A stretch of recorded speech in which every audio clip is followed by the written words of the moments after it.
नमस्कार। अपन बहुपद पढ़ रहे थे। बहुपद में मैंने आपको बहुपदों के बारे में बताया और एक दो क्वेश्चन भी किए थे। उन क्वेश्चनों के साथ आपने जो भी क्वेश्चन थे उस प्रकार के वो किए होंगे और अभी वो क्वेश्चन फिर लिखा देंगे। तो आपके जिनके पास किताबों के बहाने हैं, किताबें नहीं है हमारे पास, वो भी आप उन क्वेश्चनों को करेंगे।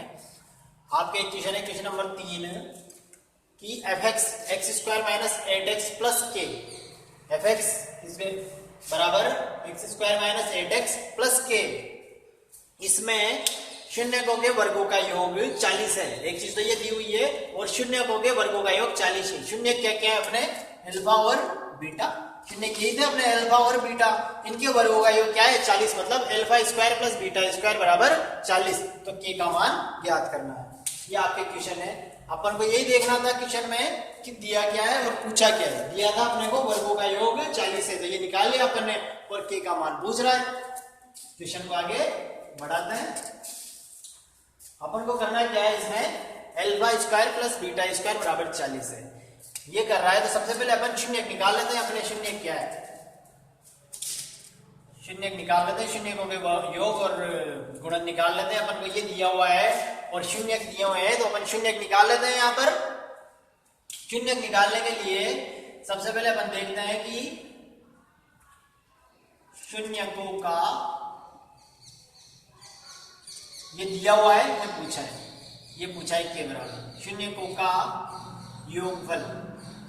शून्यकों का योगफल क्या होता है अपने? Alpha plus beta. Alpha plus beta क्या है यहाँ पर? अल्फा प्लस बीटा होता है माइनस के बी अपॉन ए। यही होता है आपका अल्फा प्लस बीटा। तो माइनस का माइनस यहाँ लिख दिया। यहां से बी देखेंगे, बी क्या है? माइनस के 8, माइनस के 8 अपॉन ए। ए क्या है? 1, ये क्या हो गया? प्लस के 8। अल्फा प्लस बीटा का मान क्या आ गया? प्लस के 8। और शून्यकों का गुणनफल अल्फा बीटा। अल्फा बीटा रहता है शून्य का गुणनफल। ये होता है आपके सी अपॉन ए। सी अपॉन ए देखते हैं। सी क्या है? के। ए क्या है? 1। तो ये क्या बन गया? के। अल्फा बीटा बराबर क्या बन गया? के। अल्फा बीटा बराबर बन गया आपके के। ठीक है। अब अपन लिख रहे हैं इसको आप देखिए। इसको देखते ही अपन को कुछ याद नहीं आ रहा कि alpha square plus beta square, ऐसे कोई सूत्र बनता है आपके ए स्क्वायर प्लस बी स्क्वायर। इसके साथ क्या आता है? 2ab। ये आपके सूत्र बनता है A square plus B square plus 2ab। ऐसा सूत्र बनता है अपन ए प्लस बी का होल स्क्वायर लिख देते हैं। ए प्लस बी का होल स्क्वायर लिख देते हैं। ऐसा बनाने के लिए अपन को इसमें क्या जोड़ना पड़ेगा? ऐसा बनाने के लिए अपन को इसमें 2ab प्रकार जोड़ना पड़ेगा। तो 2ab जोड़ने के लिए अपन देखो आगे क्या काम करते हैं। अब यहां पे लिखना आप अब alpha square plus beta square बराबर 40, ये आपको दिया है। ठीक है। इसको A square plus B square plus 2ab बराबर ए प्लस बी का होल स्क्वायर, ये साइड में लिख लेना। ये बनाने के लिए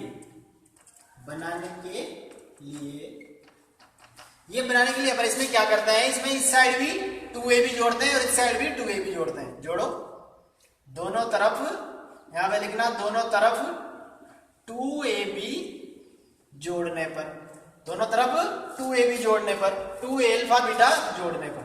यहां पे लिखना दोनों तरफ 2 अल्फा बीटा जोड़ने पर। जोड़ते हैं alpha square plus beta square plus 2 alpha beta बराबर 40 अल्फा बीटा, 2 अल्फा बीटा।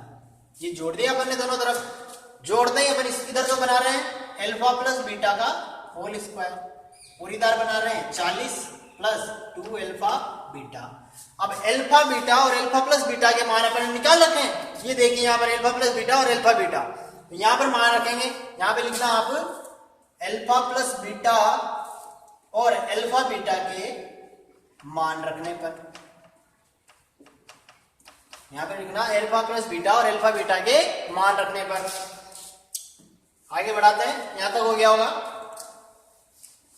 इसके मान रखेंगे अपन अल्फा बीटा और अल्फा प्लस बीटा के मान रखेंगे। किसमें?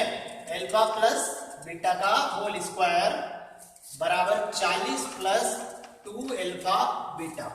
इसमें मान रख रहे हैं अपन अल्फा प्लस बीटा और alpha beta. Alpha plus beta का मान क्या है 8 का स्क्वायर बराबर 40 का 40 प्लस 2 का 2। अल्फा बीटा का मान क्या है कि हो गया। अब इसको और सरल करते हैं, और सरल करेंगे इसको। 8 का स्क्वायर 64 प्लस 40 प्लस 2k। 40 को इधर ले आएंगे तो माइनस का हो जाएगा 64 माइनस 40 बराबर 2k। 64 में से 40 गया तो 24 आ गया बराबर 2k। इस 2 से 24 कट गया 12 बार, तो k का मान क्या है अपना k बराबर 12। ये अपने आंसर मिल गया उस सवाल का आंसर मिल गया। ठीक है, अपन ने क्या किया इसमें उसको 2a alpha square plus beta square plus 2ab की फॉर्म में लिखा और अल्फा प्लस बीटा और अल्फा बीटा के मान रख दिए। इतना सा काम है। इसको एक और तरीके से कर सकते हैं, इस सवाल को अपन एक और तरीके से कर सकते हैं। आपके पूछ रखा था उसने एक दे रखा था आपको कि fx बराबर x square minus 8x plus k ये दे रखा था और alpha square plus beta square बराबर 40 दे रखा था।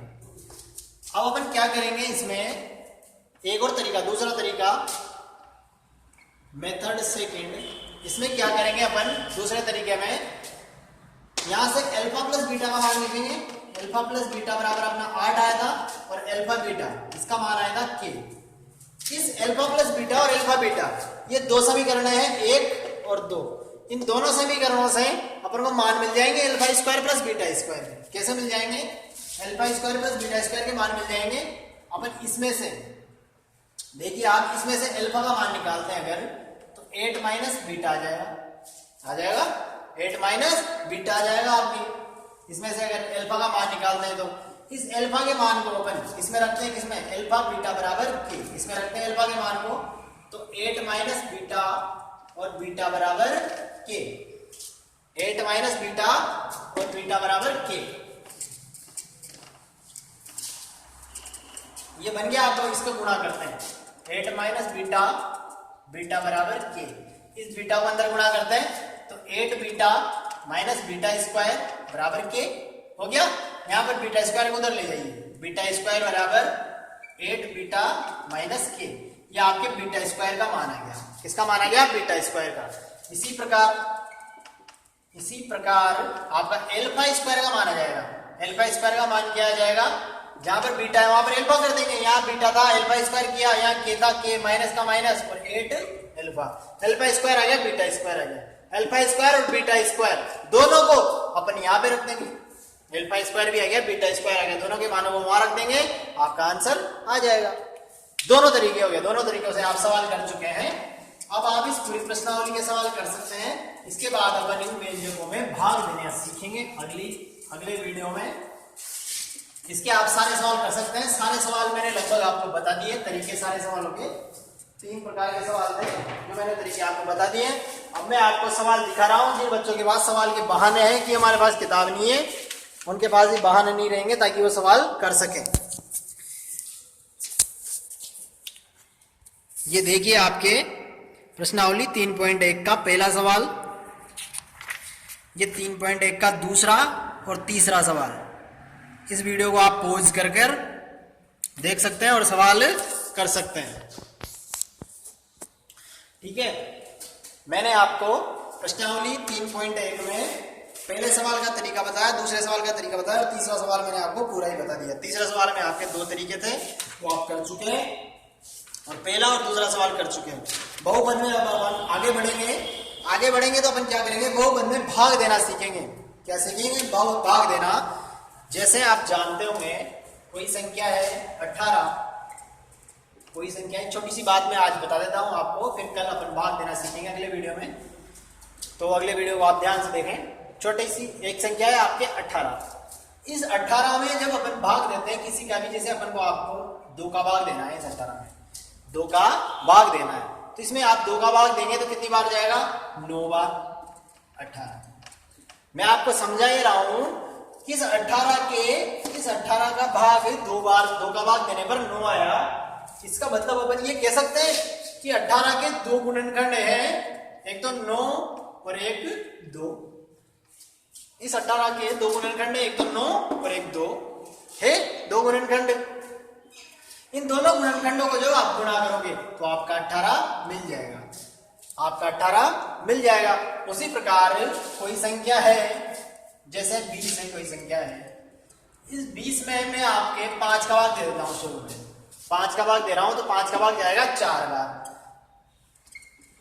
इस 20 के भी दो गुणनखंड हो जाएंगे, 5 और 4।